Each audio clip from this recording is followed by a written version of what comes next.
হে জগৎবাসী, এর মধ্যে যারা সাধক পথে আছেন, আল্লাহর সাধনা করেন, আমি তাদেরকে একটি কথা বলবো যে আমরা কেন পীর ধরতে যাই, মুর্শিদ ধরিতে যাই?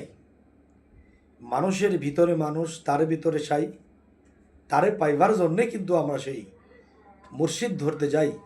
তো এখন আমার কথার যেটি, সেটি আমি সুন্দর করে গাই। সেটি হলো, দেখুন যে আপনার ভিতরে যে একটা মানুষ আছে সেটা আপনি দেখেননি, তার ভিতরে যে সাই রূপে আরেকজন স্বরূপে মানুষ আছে সেটা কিন্তু দেখি নাই। আর আল্লাহ বলেছে, আমি মানুষের ভিতরে যে আরেকটি মানুষ, সেই সাই নিরঞ্জন রূপে আমি আছি। এখন তোমরা যদি পেতে চাও, তাকে দেখতে চাও, তাহলে তোমাদের দর্পণের দরকার, আয়নার দরকার। সেই আয়নাটি হলো একজন কামেল মুর্শিদ। সেই কামেল মুর্শিদের দিকে যখন আপনি তাকিয়ে থাকবেন, প্রেমে নজরে, চোখ দয়ে অধরে পানি ঝরতে থাকবে, সেই মুর্শিদের চেহারাটা কি হবে? সেই মুর্শিদের চেহারাটা হবে আয়না।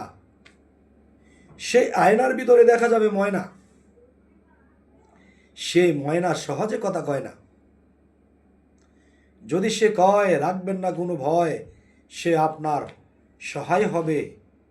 অবশ্যই তাজিমি ভক্তি করবেন তাকে, যদি কারো সামনে এসে দাঁড়া হয়।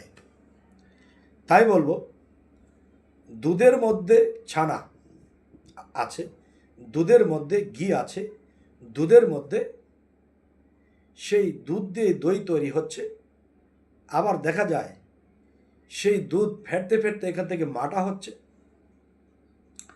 এখন এই মানব দেহটাকে সাধনের মতন যদি ঘাটতে থাকে কেউ, ঘাটতে ঘাটতে তখন এখান থেকে যেরকম দেখা যায় দুধ, ছানা এবং বিভিন্ন কিছু ঘি আলাদা হয়েছে, ঠিক আপনার মানব দেহের ভিতরে আল্লাহ, নবী, আদম তিনজনে মিলে একদম তারা কিভাবে আছে তাদেরকে দেখতে পাবেন।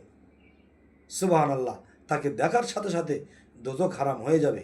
অবশ্যই দুনিয়াতে চলতে গেলে অনেক সমস্যার সমাধান করতে পারবেন না, কিন্তু ছেড়ে দিন তার উপরে, আপনার সাধনায় থাকুন, অবশ্যই ফলো দিয়ে রাখুন।